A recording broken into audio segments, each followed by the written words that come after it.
ranking every character in the big three's power from lowest to highest and giving them an overall power score. And let's just say there's some characters on here who are more powerful than you actually may think. So since I can't rank every character because there's just too many, what I'm going to do instead is get the top 10 strongest characters from all three verses and combine them onto one big list. Coming in at number 30, we got Big Mom. Including Big Mom in the top 10 is definitely controversial, but I'm excluding a lot of powerful characters like Emu and Rox. Big Mom has a wide variety of abilities which include animal manipulation and weather control, but overall I'm going to put her power level at least 100,000. At number 29 we got Aokiji. Aokiji is a very powerful character who can basically freeze whatever he wants. His most notable feat is when he froze an ocean or at least a large body of water for at least a week. And with that being said, I'm going to put his power level at least like around 160,000 because I do believe that he's stronger than Big Mom, but like not by a lot. Next up is Luffy in his Gear 5 form. I don't think Luffy can beat Big Mom or Aokiji with his Gear 4th form or previous ones, but with his Gear 5 I do believe that he can, as he was temporarily even beating Kaido. Luffy has size manipulation and limited durability negation, and he can even regenerate rather quickly.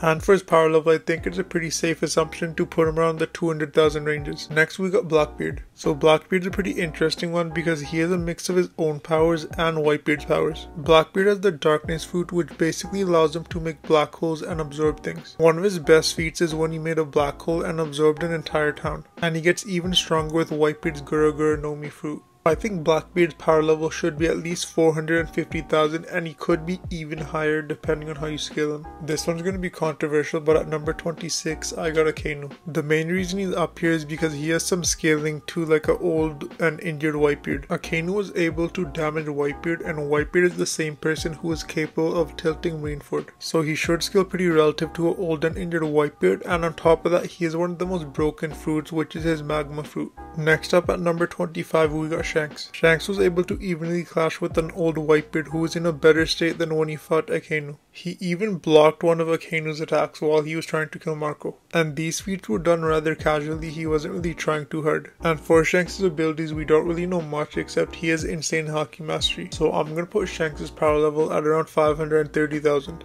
And the only reason he isn't higher is because of lack of feats. Next up we got Garp in his prime. Garp in his prime alongside Goldie Roger fought Rox and actually managed to defeat him, which is very impressive assuming he did half the work. And he frequently fought against Goldie Roger, so he should be fairly relative to him. For his abilities he doesn't really have much, but he can punch really hard and produce shockwaves from his punches. Overall I think his power level should be around a solid 800,000. Next at number 23 we got Kaido. So Kaido is fighting all the Straw Hats, which includes Zoro and Luffy, which is very impressive. He also picked up an entire island and was planning on moving it to another place, which is crazy. Kaido has a lot of abilities, and some of them include his club, which he can manipulate and use to hit enemies with the Great Force. He can also go into his dragon form, which he is capable of releasing energy turns which can level mountains. And something I forgot to mention about Kaido is his durability is crazy. I don't think the difference between Garp and Kaido is too big, so I'm going to put Kaido's power level at a solid 900,000. Now this next character will surprise a lot of you, mainly because it's not a One Piece character. At number 22 we got Gremmy. Gremmy's power is basically his imagination. Whatever he thinks of happening basically happens. And you guys may be thinking, if he has a power that crazy, why is he so low on this list? Well, the reason for that is basically because his best feat is planetary, and the galaxy that he potentially made is pretty debatable, so I'm going to put him at planetary. So I'm going to put Gremmy's overall power at a solid 3 million. Coming in at number 21 we got Whitebeard. Whitebeard was capable of tilting Marineford, which is crazy, and sending tsunamis basically everywhere. And not only that, he even has a potential statement putting him at planetary. And as we know, the One Piece verse is bigger than Earth, but we don't know the exact amount, but we can probably assume it's at least a couple times bigger on a low ball. Whitebeard's Devil Fruit allows him to make earthquakes and very powerful shockwaves. He even has limited durability negation with his vibrations, which can go through opponents. With that being said, I think Whitebeard deserves to be in a league of his own at a solid 5 million power.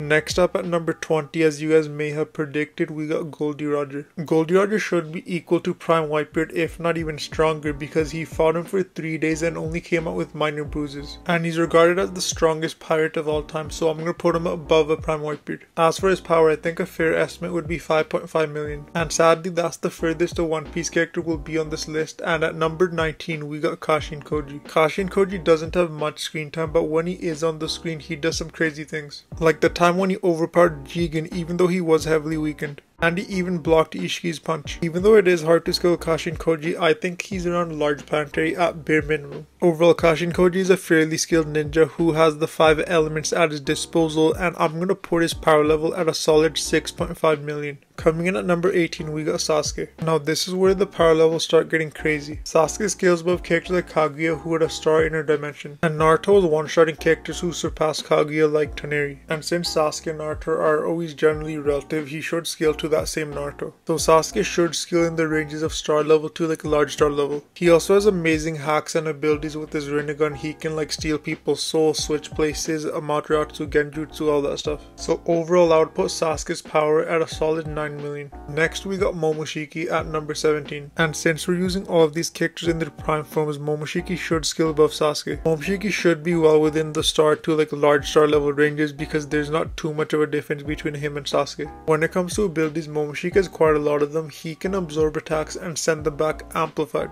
And that's not all, because he can stop time and he can also spam tailed beast bombs. And factoring in the fact that he's durable enough to survive in space, he also has a crazy amount of experience since he's an Otsutsuki.